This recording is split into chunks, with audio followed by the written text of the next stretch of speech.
I remember Irv telling me about DMX. It couldn't have been London, but it was somewhere. And he was like, this guy's gonna sell 5 million. And I was like, how?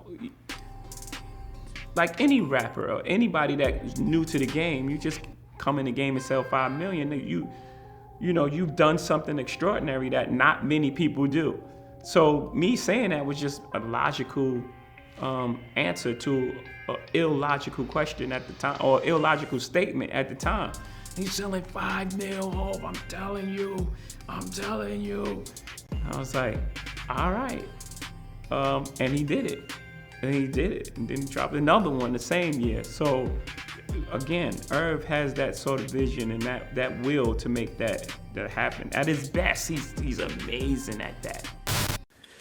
Sometimes when people speak, you gotta read between the lines. Now, Jay-Z has always had this type of nonchalant, passive-aggressive, condescending personality whenever he's talking about somebody besides himself, right? Now, Jay-Z, believes he's the greatest rapper of all time. He also believes that there's nobody on the planet that could come close to him, right? But the thing about it is that sometimes there's a thin line between that and narcissism, okay? Now, what I mean by that is that Jay-Z was talking about DMX, right?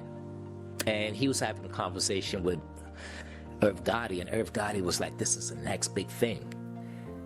And you could clearly see Jay-Z was like, what? And then he caught himself, right? He started backpedaling a little bit by him saying, hey, this is a sport. Hip-hop is a sport. It was a competitive nature that we were doing this. You know what I mean? And at the same time, the reason why I said that was not because I was trying to sneak diss him. The reason why I said it was simply because, hey, any new artist that comes out selling 5 million out of the gate, it's not common. So, and he goes on to imply that, Irv Gotti was trying to make sense out of something that's nonsensical, right? But it's clear, he's clearly talking about DMX, and Irv Gotti was clearly talking about DMX. And you cannot use those particular words to describe somebody making sense out of something that's nonsensical without putting the subject matter within the context of what you just said. You know what I mean? The truth is that Jay-Z never believed DMX was that good. He never believed DMX was that good of a rapper. He thought DMX just barked. You know what I mean? He thought DMX was just one of those rappers that was a gimmick. Jay and Dame did not believe in DMX. Jay would be like, you think he's better than me? And I'd be like, he's nice just like you. I said, if you look in the hood, there's less of him that's like you and more of he is like him. They used to clown me. They used to be like, who's gonna buy his records, Gotti? Chihuahuas, he's barking. No one wants to hear that bullshit. Jay used to watch me grind with X, and he was off with the Hitman. And then something strange happened when I made Get At Me Dog. If you remember at the beginning of the video, it's the heartbeats, toom toom. DMX, toom toom. I put that sound bite. Let's take it back to the streets, motherfucker. Doom doom. The video's flashing, filling up your eyes. It caused change. And now it was no more shiny suits. We back to the hood, and X is the leader of this writing revolution. But the truth is that Jay-Z was a gimmick. As you follow Jay-Z's career, he's first rapping like DOS FX. Yeah. Who would you put your money on? X, especially at that time. That's when Jay-Z was like, he was at his fast flow, like no. Like, so like that against dude. Oh, you don't know what the gun do? Like, yeah. Some dude, those who don't, real bad. Like, Like, what the fuck? He's like, it's different. And then Nas comes out, Reasonable Doubt comes out, now he's rapping like Nas. The freeway, shoot full Memphis with money bags. Stop at Philly, order cheesesteaks and eat bean spats and bring it back up top. Remove the fake king of New York. You show off by count off when you sample my voice. I ruled you before you used to rap like the Fushnikins. Nas designed a blueprint. Who you kidding? Is the H to the Izzo, M to the Izzo. Pushes a phony the rapper verbs in the cysto. And that's for certain you clone me. Your whack clothesline, I'd rather Sean John. Warn me with your fake coke rhymes. And no times I never took plate, you liar. Like Nas. And then Biggie comes out. And now he's rapping like Biggie. You know what I mean? And not to take away anything from Jay-Z because he does everything extremely well. But the truth is that there wasn't any originality whatsoever, shape, or form. And that's what DMX had. DMX had originality. And here's the thing. When Jay-Z's talking about DMX, he's looking at the wordplay. He's looking at the way DMX flows and he flips syllables and double entendres and stuff like that, triple entendres. You know? He's thinking about the element of just rapping. He's not talking about, and he cannot fathom anything outside of bars. And that's the difference.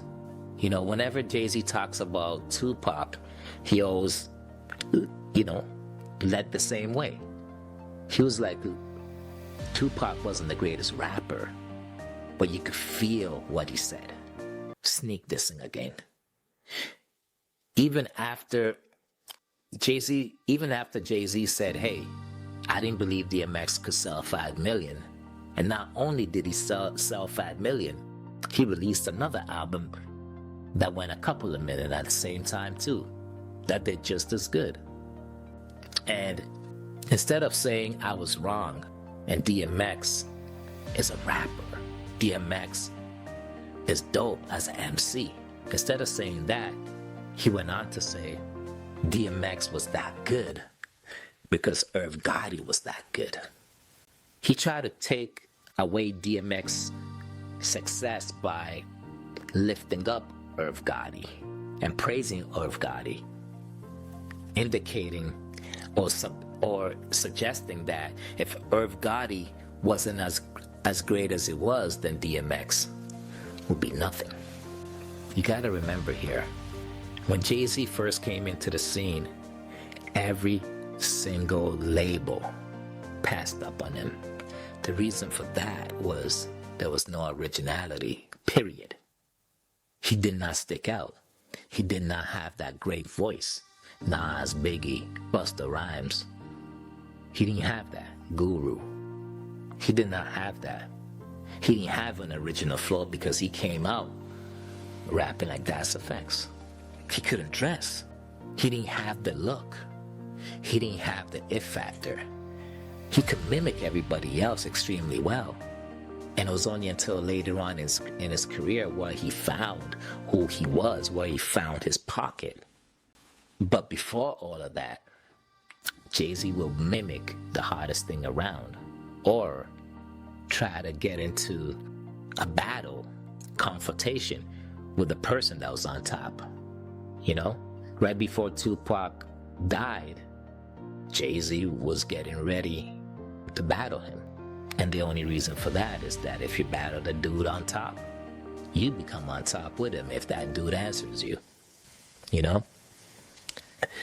So Jay-Z, he doesn't understand the it factor, and the it factor is unexplainable. The it factor is something that's authentic. You can't teach this. DMX was authentic.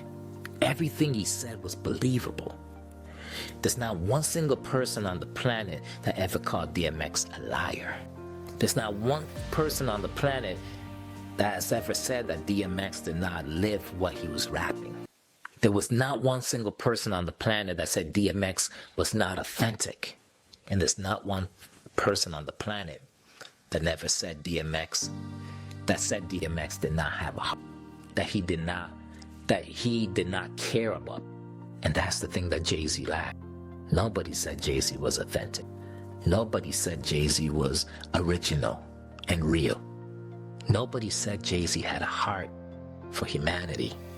Nobody said Jay-Z was influential. So whenever those individuals, very good, at what they do, but they're not amazing at what they do.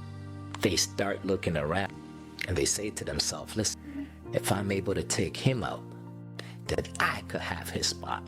Because the truth is that if Biggie never died, would Jay-Z be where he's at? It's not a coincidence every single time Nas is about to release a project, Jay-Z releases one too.